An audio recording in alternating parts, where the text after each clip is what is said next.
How many times have you moved in your adult life? I was so exhausted. My body was going through so much. We did find our new house. We are moving. What has helped you cope during your miscarriage?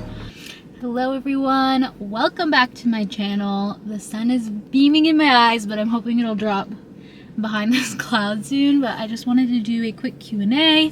I went to the beach today and it's honestly been, I don't know, probably like a month since I've been to a beach, and I just like laid out in the sun, swam in the ocean, and it was so refreshing, especially after traveling for Christmas. But anyway, I just wanted to do a kind of like life update Q&A because I feel like I haven't really been present on social media or YouTube and haven't really had any like personal time with you guys, especially since posting the pregnancy series, because a lot of those videos were from months ago, so it feels like I'm not active on YouTube even though I've been kind of posting, but like all those videos were so long ago that I filmed, so I don't know, it's kind of weird. But anyway, I asked you guys on YouTube and Instagram for some questions like a month ago, so I'm gonna go back and look through them. Also wanted to say thank you for everyone's prayers and sweet messages with posting my whole experience with the miscarriage, and I love you guys. I appreciate you. I know I haven't really been in the comment section as much, and that's just to protect my heart because it's already such a sensitive matter, and you know, not everyone has gone through it, so a lot of people don't really know like the best way to comfort someone, but just know that I appreciate all of your prayers and I definitely feel them, and I've healed so much and I'm so grateful for that, and I'm praying for all of you who have experienced something similar or going through it right now. My heart goes out to you and all my prayers. Okay, first question is, I've noticed that you seem to wear more flowy clothes and less makeup since moving to Hawaii, and I'm curious if the change in environment led to a change in your style. This is so true. I like hardly ever wear makeup anymore, and I also like never really dress up. Like this is like a big jump, a nice like loose flowy jumpsuit, and I don't know, I wear like flowy linen pants and like oversized stuff all the time now, and flowy dresses. I just cannot be bothered to wear something uncomfortable. I would definitely say living here has had an impact on that. I feel like here there is a really big shift in the culture here. It's very rare to see people dressed up. A lot of people don't, I would say majority of people don't wear makeup here and don't get dressed up. I don't know, like people are barefoot at church, like a lot of people go to church without makeup or like dressing cute. I don't know, it's just like such a casual environment, and I've just totally embraced that because I am lazy and I just can't be bothered to like do my makeup. And I'll do it occasionally, especially when I'm like working at Neuflora. I know I have to like film Instagram stories, of course. Like sometimes I'll get more ready for that. But yeah, and I think also because it's so hot, it's just easier to wear just like really flowy, comfortable clothes. So yeah. Any advice you would give to your younger self during the single diaries? Guys, I really need to go back and watch those videos.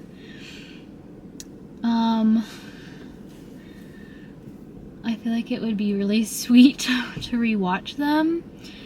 But let me see, advice-wise. I don't know. I feel like in the beginning of my single diaries, I was still kind of like chasing, hopefully that's not too loud. I was still kind of like chasing some kind of validation from men, and like kind of trying to fill that void of loneliness in the beginning of the single diaries. But then I just like fully embraced dating Jesus, and honestly it was like amazing. I feel like I wouldn't change anything. I'm just like really proud of myself for like dedicating that year to really learning about Jesus and having him be everything to me.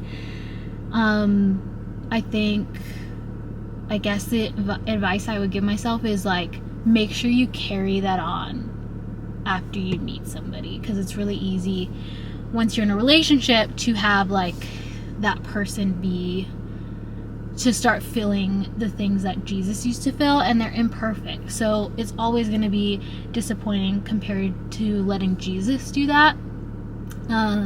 So yeah, I guess I would more so just give myself advice on the back end, to just carry it on. Like, I really want to start up like my like solo dates with Jesus again, even now that I'm married. I feel like that just really kept me intimate with God.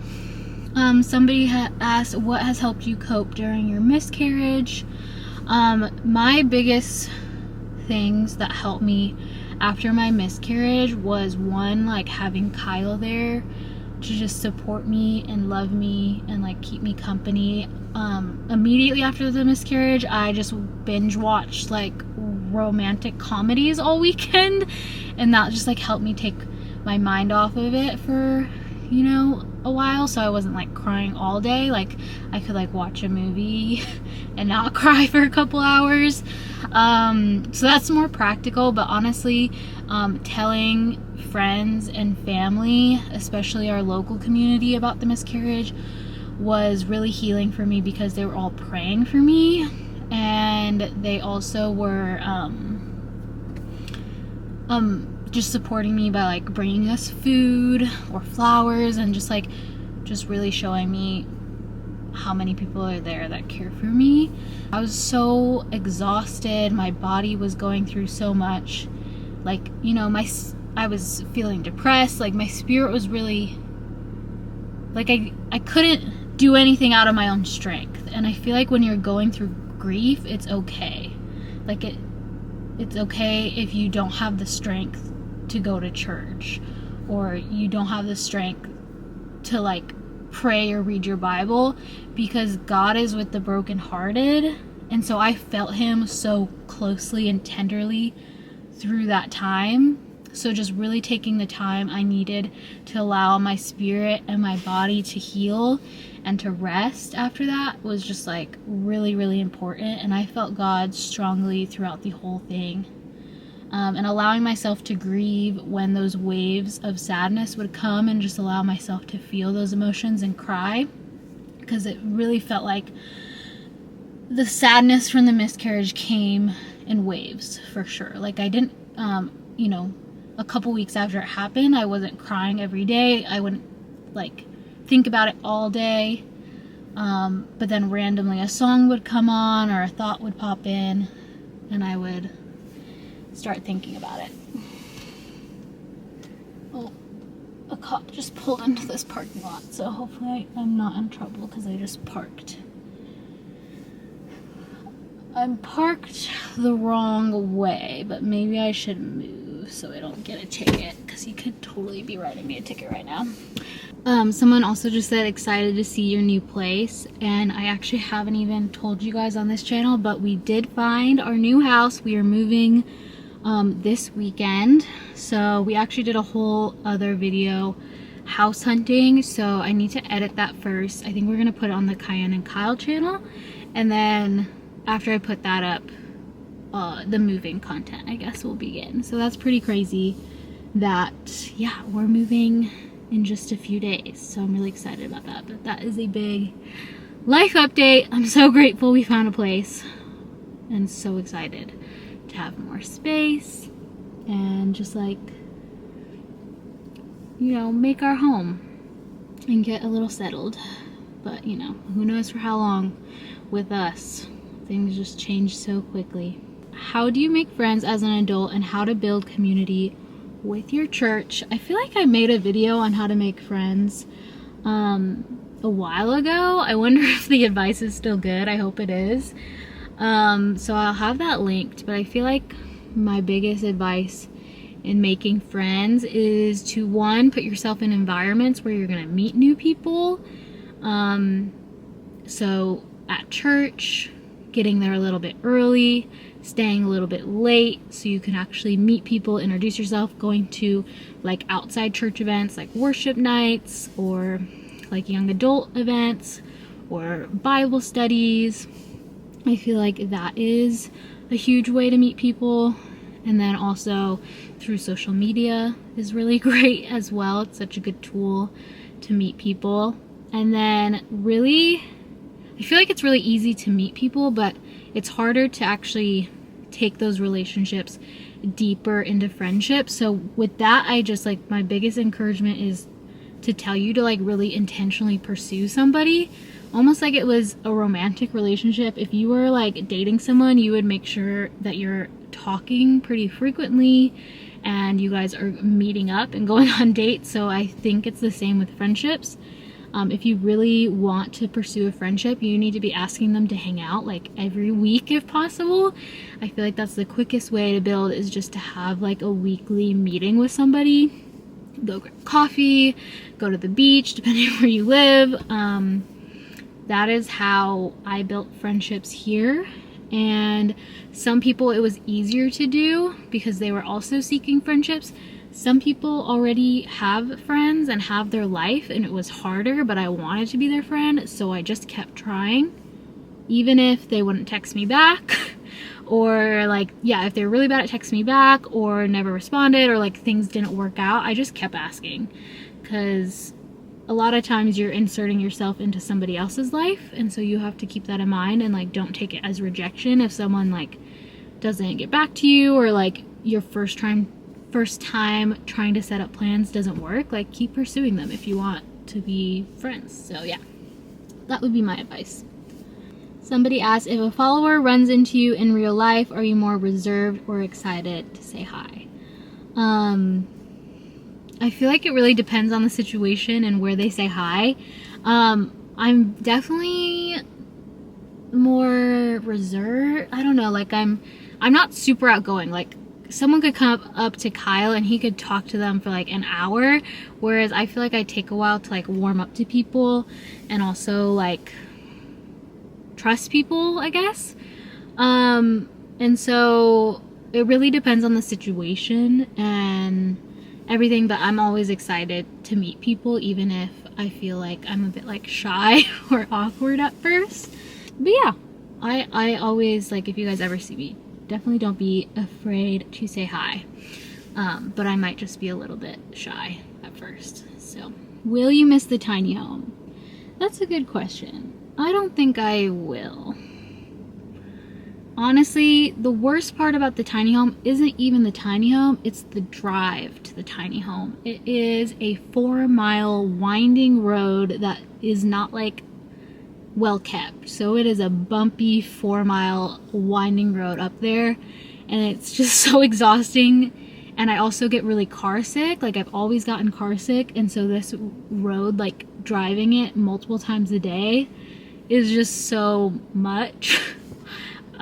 So yeah, like, I feel like if I didn't struggle with motion sickness, it would be fine, but it's still, even Kyle says it's like, and he doesn't have that, and he says it's just tiring, and you don't really want to leave because it's like such a commitment to leave, because you know you have to drive up and down that road again. Like, I definitely will 100% not miss that. But no, I honestly don't think I'll miss it. Yeah, to be honest. Ooh, which hobby would you like to improve in this year? I was actually just talking about this with my friend. I really want to learn how to break bread. I will want to learn how to bake bread this year. I feel like that is such a amazing skill set to have, and it's like such a wonderful gift to like give your friends. So that is something I definitely want to improve on this year. And then I feel like I want to do a second hobby that is a little bit more creative and artistic. So whether that be like starting up sewing or gardening. I do want to like start a raised bed garden at this next place. So sewing, gardening, or potentially like watercolor painting or ceramics. I don't know. I'm someone who loves to try new things. So I was thinking like it could even be fun to do like trying out knitting for a month, or like, you know, like trying a new hobby every month and like kind of documenting my experience with it, or maybe doing a longer period of time, because I do tend to like jump from thing to thing. So I never get like truly good at anything. And it'd be really cool to get into surfing more as well. Do you plan on going to a fertility doctor about your levels? No, honestly. I have my midwife who I have gotten advice from, and she's a doctor, so we've talked about, like, I said, like, I just don't want to think about it until the new year. Obviously now is the new year, but I just really wanted to just like give myself time to just chill and to just move and get settled before like even talking to her about it. And she's a naturopathic doctor, so she has like very a natural approach to working on those kinds of things. But yeah, I just decided, you know, I'm just gonna take a break from thinking about it and pursuing that. And we did, if you saw my last video, we did a ton of research on how to raise that naturally, and that's just what I've been doing, is like taking those supplements for now. Someone asked, are you still working for Neuflora? Yes, I am. I work there 2 days a week, and then 1 week a month I do 3 days. So I am part-time working for them. How do you take Sabbath? Honestly, Kyle and I have been talking about really seriously starting a Sabbath tradition and like getting into like a routine. But I'm like looking for resources and ideas on like how people Sabbath. So if you have any recommendations on like books or podcasts, or like how you guys Sabbath, let me know, because that's a family tradition we really want to like dedicate to this year. Getting married soon. What are some questions I should ask my fiance to better understand him? Congratulations. I recommend this to everybody who's getting serious and they're dating, but there is a book called 101 Questions to Ask Before You Get Engaged. Even if you are engaged, even if you're married, you can totally go through it. Even if you're not even thinking about getting engaged, but like are kind of serious. The police. Copper just left. Definitely go through it. And I'm pretty sure there's like a free PDF version on the internet, so just search on Google. I've tried to link to it before, but the link never works. So try to search for it on Google.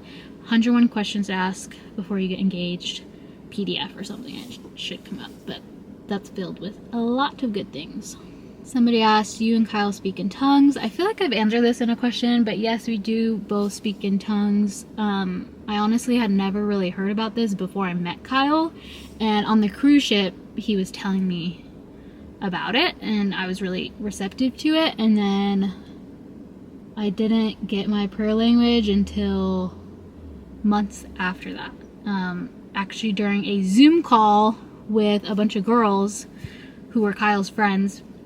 We all started like a Zoom Bible study during COVID, and yeah, Kyle had tried to pray with me to receive the gift of tongues, but I think there was just like too much pressure or something and it didn't happen.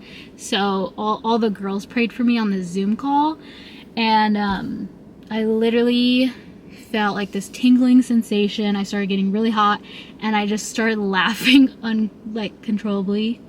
And then they're like, start like moving your mouth and talking and just like they're kind of guiding me, and everyone was praying obviously, and I was praying, and so I started doing it, and then I started speaking in tongues. And I always thought it was like this crazy thing that you don't really have control over. And obviously it's like the Holy Spirit talking to God through you, but you do have control over when you do it.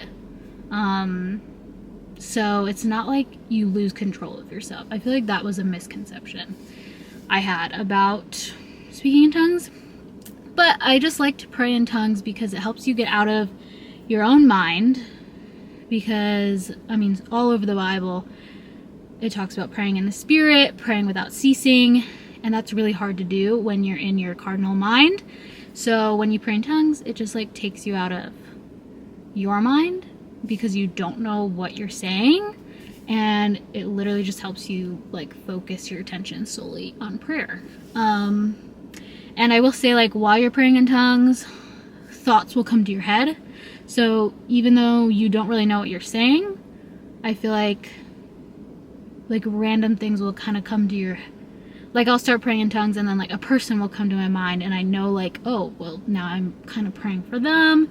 Or like, I don't know, it's also really good when you're just like praying for someone you don't know, because it helps you get like prophetic words for people.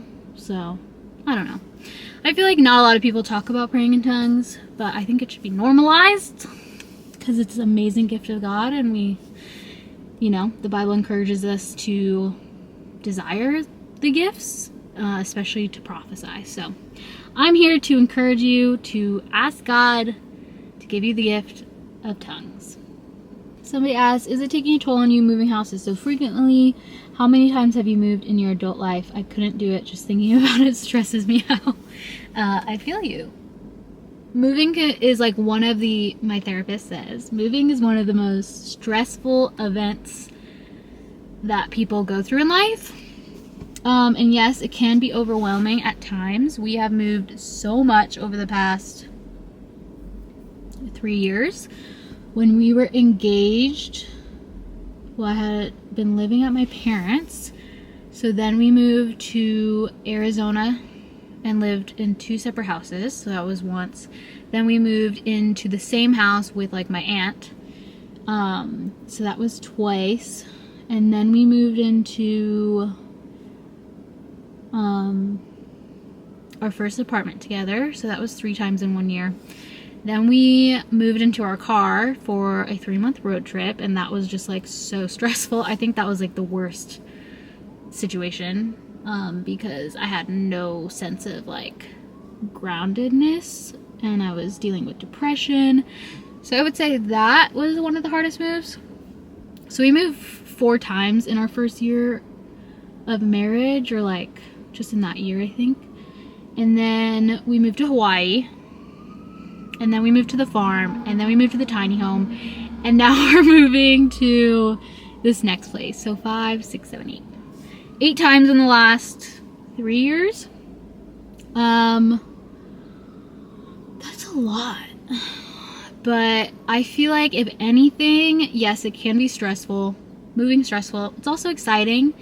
And I don't think there's anything wrong with moving a lot. Like, I just feel like it makes you more flexible, especially if it's like, I don't know, God never promised us like a stable life where we're gonna like live in the same place for a certain amount of time. So I feel like if anything, it has just made me more of a flexible person and kind of just like not as controlling, because I'm like, even with this next place, I'm like, yes, I would like to settle down in a place where we can have a baby and just like feel grounded and all those things, but I'm not even attached. Like, we could move again. Like, I don't know, I just feel like it makes you kind of unattached, which is really good, because obviously it's like a goal of me and my Christian walk to not be attached to worldly things or our homes. So I feel like in that way it's good. Obviously it can be stressful, but I don't know, I feel like at this point moving doesn't really get to me as much anymore, which is great, because I just remember when we moved to Hawaii and when we moved into our car, it was very stressful. So I've grown in that area, so that's awesome. Like, if anything, it helps me grow, and me and Kyle grow as a team. One thing I would say that is the biggest downfall of moving so much is that it's very hard to feel grounded and get into routines, and form like really healthy habits when you are in seasons of transition. So since we've been in so many seasons of transition, that has been very hard to achieve. Like, I haven't had much of a morning routine or like been able to like really set a lot of healthy habits, because I'm always feeling like we're going to be moving somewhere. So I'm really praying in this next place, like that is like my #1 goal this year.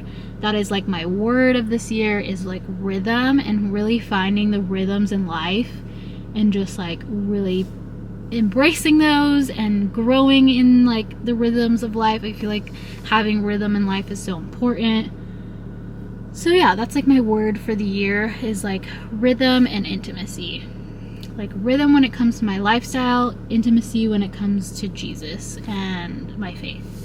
But yeah, I'm gonna end the video there. Thank you guys so much for catching up. I will have a house reveal very soon of where we ended up choosing, and then all the moving content will follow after that. I'm very excited to be filming moving content. Like at this point, my channel should just be a moving content channel, like, because I never stop. But I love you guys. Thank you for all your support, and remember, Jesus loves you more.